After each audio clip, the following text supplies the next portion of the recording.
you are interested in the story, then it's there for you. We wanted to really improve the feeling that as you move through the world has a focus, there's a lot going on in it, it's not just kind of a container for monsters.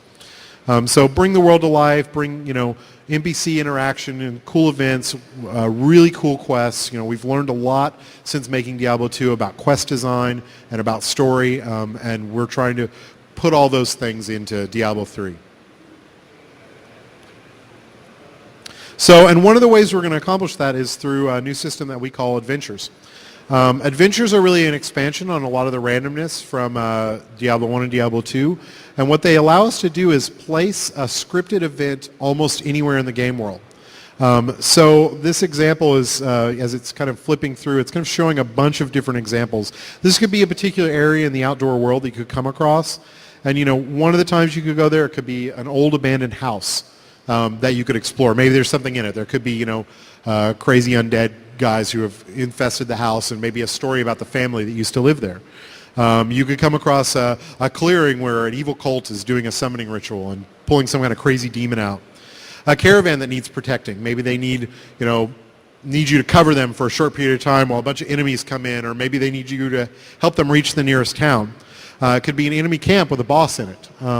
It also could just be a clearing. There could be, just some randomly placed monsters there, and so that the idea is that every time you go through the game, we want you to see something a little different, or in a different place, a different combination. So it keeps that kind of random nature of the game that makes it so replayable and so fun to just keep coming back to. So the next one is really the conversation system, which we showed in the demo. The fact that the characters really interact with one another when when you encounter them in the world. You get to see both, as we have here, Deckard Cain and the Barbarian interact. The Barbarian has a voice. This is something that was really important to us, that our characters have a voice, be able to tell the story, be able to drive the story forward. We have another panel that's going to be playing tomorrow. Two, actually. One that focuses on world lore and environment, one that focuses on characters. Character one talks a lot more about like how we're focusing on characters and voice and giving the players voice. So I don't want to steal the thunder of that panel, so I won't go too much into that. But it's a big focus of us to kind of bring these NPCs to life and give the player a voice in the story and make a much more engaging story than the previous games. So that brings us to the summary, the end of this panel. So our primary kind of goals, remaining true to the universe gameplay of the Diablo series, making a deeper action game without sacrificing the ease of play and the fast nature of Diablo play, improving upon the story, RPG elements of the series. Those are all really important to us. As I said, there's also a bunch of features that are really cool that we're going to be announcing in the coming months as well. So that leaves us to questions, and hopefully we have enough time to take a good amount of those. What will be the typical group size for Diablo 3 that you will be supporting? Will it be the classic 5-person groups, or 40, or even 100? Well, with group size, it's not so much a technical restriction for us. We can support a lot of players on the technical side. In some ways, it's actually kind of easier to support more players, but from a gameplay side, we find that smaller groups actually tend to work better because of the nature of the camera. Once you get more than 4 or 5 people on screen, it really gets kind of chaotic. So we haven't decided a final number, but we tend to focus players. We want to focus players towards the best experience, and so we'll probably focus on about that number, about 4, maybe 5.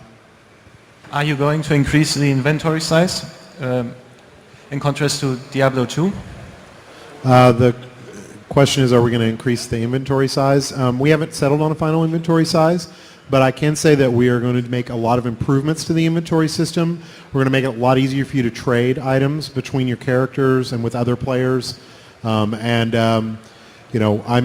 far as inventory size, we'll probably pick whatever is most appropriate for kind of gameplay, but we haven't settled on kind of a final size. Inventory doesn't work exactly the same as Diablo 2. We're not using the kind of grid. We're doing a one-off inventory, so it's hard to even compare the sizes. First, thank you for the videos. They were just awesome. Yeah. Thank you. I just wanted to know if you had any thought on that. If you wanted to attract Diablo 2 players, maybe, or, well, World of Warcraft players, or, well, people that played Diablo 2, then World of Warcraft, or just all of them? So if I understand the question correctly, are we trying to specifically attract Diablo 2 versus World of Warcraft players, or both? Yeah. Well, do you have a particular, as you said. Okay. Not really. I mean, we want to make a game for Diablo players and people who love Diablo. We think Diablo is a great game. It certainly is, was hugely successful. So we don't worry about it finding an audience. As far as World of Warcraft players, we don't really worry about World of Warcraft either. We think it'll do just great, and continue to do wonderful. We're World of Warcraft players as well as Diablo players. We think there's plenty of room for both. So no, we don't have any particular intent to get one versus the other. We just try to make a great game. Will the 7 classes be kept? Will you add new classes? Well, we've already added a new class, the Witch Doctor, obviously. The classes from Diablo 2, we don't have a plan to specifically carry them over. We're kind of doing a fresh start on the classes. And the final number we haven't nailed. We want to support a large number of classes, do several classes, but we haven't figured out exactly how many that's going to be yet. But we're not going to specifically try and bring back all the 7 classes from Diablo 2. It's not really a goal for us right now. While watching the introduction video, it seemed like the Barbarian's mana sphere was green. Are you going to implement some sort of energy or rage system for different sort of classes, or all mana? We're really interested in exploring kind of some alternate gameplay systems for some of the other classes, but we don't have any specific plans at this time. The hardcore modus, your deeds will be remembered. Do you plan to integrate this also in Diablo 3? Sorry, I don't understand the version where you play, once you die, your character is dead. Oh, hardcore mode. Oh, okay. I'm sorry about that. We haven't actually decided whether we're going to do a hardcore mode or not. I don't see why we wouldn't. It's kind of a decision we don't have to make till close to the end, but lots of people loved hardcore mode. I can't see why we wouldn't support that feature, but we haven't specifically. I'm basically going to leave the caveat, well, we might not, but we probably will. Hi.